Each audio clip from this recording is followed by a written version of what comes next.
What's up, YouTube? So I was just watching a podcast with Engin Terzi, Ermes Gasparini, and Jerry Cadorette, and they're kind of hyping up the match for East vs. West 5, which is in November, I believe the 19th of November, which is going to be super exciting. And this match is actually for the super heavyweight title spot in the East vs. West, organization or whatever you want to call it. And they were even saying that the winner goes against Levan, and Jerry is even talking about how after he crushes Ermes that he's going to go to Levan. So it's some super interesting stuff, and the shit talk between them was also hilarious. Like, if I here, like, Ermes was even calling Jerry fat, and it's just the back and forth between them is absolutely hilarious. I will go in Istanbul, maybe 140 kilo, an example. But with fat like this, the fat is not important for the power, you understand? Mm-hmm. So why you say they're talking Little about fat is good, but not too much. So he's saying a little bit of fat on your physique is good, but not too much when it comes to power. You see Jerry smiling because it's low-key like a sneak diss against him. Do you think Jerry is fat? More than me, sure. Because he likes to drink too much. Jerry, what do you think about all this? You know, he's talking, but it looks like he's not intimidated by you. He doesn't give a, shit. He just. Yeah, it's like a keyboard warrior, right? You can talk all the shit you want. You can say whatever you want, but I know he's going to be nervous when he's on the other side of the table.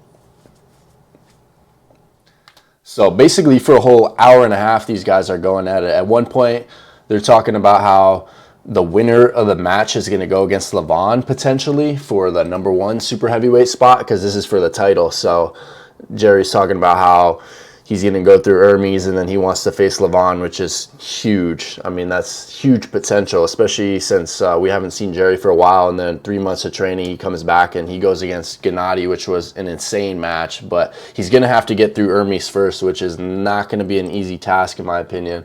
But let's take a look at some of the footage of Jerry from his last match here. Now, Gennady isn't nearly as good of a top roller as Ermes is. Ermes is basically a specialist in the top roll. Now, Gennady is able to be more versatile in many different positions, but he's not an ace puller. Like, he doesn't have just one technique, which is an ace. But, I mean, here, Jerry just completely was able to use endurance. But there was some questionable, fouls here potentially that could have had Gennady taking the win. But either way, you can't deny the endurance and the heart of Jerry in this match here.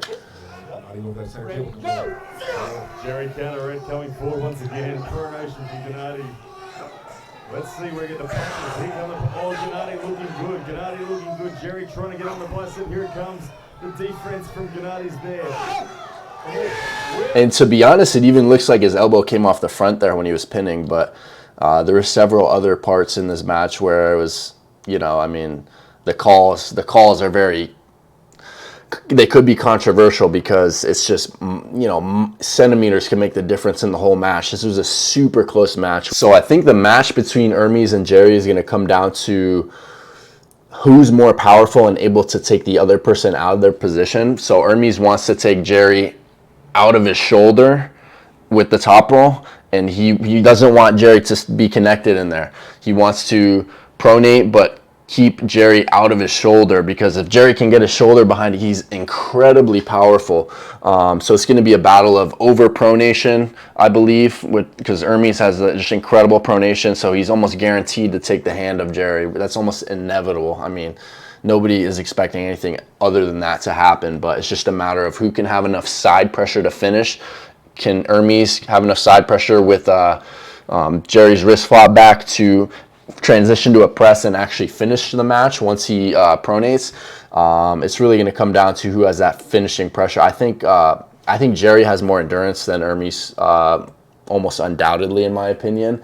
And we can take a look at Ermes' last match here against Gennady. Now, I don't think Gennady has as strong of a flop pressure as Jerry, but he still has a flop press. And although Ermes won the first 4 rounds pretty dominantly, by the end he was getting more fatigued. And then the last 2 rounds he actually lost to Gennady, where Gennady was fighting without his wrist. So it kind of could potentially foreshadow how the match with Jerry goes. I think if Ermes isn't able to get pins quick enough, I think Jerry's endurance is going to be too strong, to be honest. So it really depends on those first couple matches, what happens there. Let's take a look at Ermes' last match here, because this one was super interesting. So basically, Ermes had the first 4 pins here.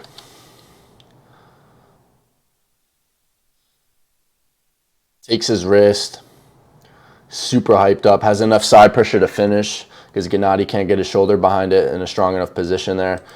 And then, you know, he wins again. This is the 3rd one. But you can see there, wow, he's going for the transition into the press, but Gennady is so strong inside. There he is with the transition that time. But by the time they got to the 5th round here, let's go to the start of the 5th round here. Ermes was considerably more gassed.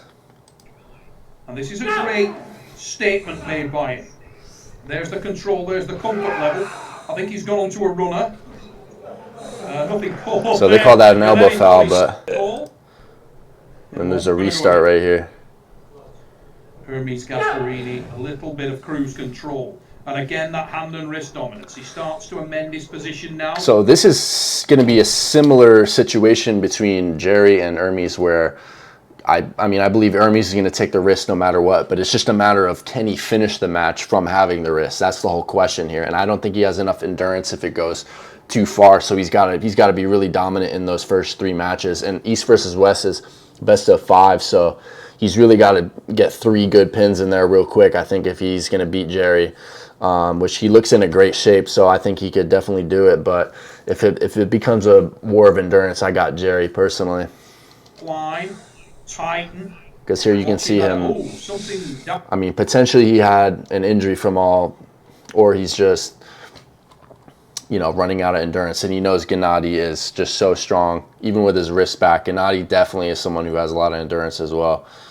So basically concedes that match. And even in the last match here, I mean, you could say he's not trying. Obviously, he already won at this point, but I just don't see him having enough endurance if it gets in the later rounds against Jerry. This has been a different league tonight. He's known for that. And he was very, very explosive again. Look at that dominant position taken up. And his time there to because he's got the wrist, but a matter of finishing him is actually a whole nother story. Even if you have the wrist, I mean, he's got to either transition to get his shoulder behind it and press down, which I know he does have that when he's fresh, but when he's gassed out, he's not able to finish as much here. So just a matter of how gassed he gets against Jerry. Amend his position, amend his shape, and he's telling Quick Venia to pull. Total control. Just whether he's got the finish to the side. Little pop there, big drive from Gennady Quick Venia, but it's for pride at this stage, and I think an elbow foul. There was another foul. Still arm wrestling, but you can't arm wrestling every round. Here we go. Underway again, and Gasparini, total dominance on the hand and wrist. Just needs to climb up, collect himself, get a little bit more cut, and then wait it out. Because to be perfectly honest, Gennady's got really nothing there. He's having to panic and bump sideways, but he's got no purchase unless he drives the shoulder. But he's still trying in this match. He's not completely giving up for sure. If he can push his hand a little bit past his shoulder and do that again, I think he's got a shot at it. There you go. Allowed it to go. Not really contesting it, to be fair. So there's that match. Obviously, the last 2 matches don't really mean much at all. He won pretty dominantly in the first 4 rounds against Gennady, but I just think I wanted to show those clips of each of them to kind of put into perspective how this match is most likely going to go down, with Jerry's wrist back, obviously. As we know, he's the flop wrist presser, and Gennady with just the insane top roll. Not Gennady, Ermes, excuse me.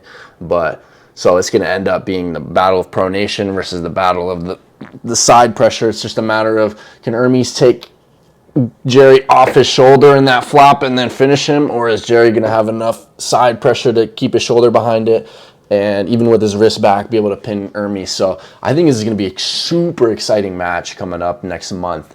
Just wanted to do a little preview on that match, and I thought the shit talk that they were having on that podcast was hilarious. So if you want to see that full video, I'm going to put the video link in the description to Engin Terzi's channel there.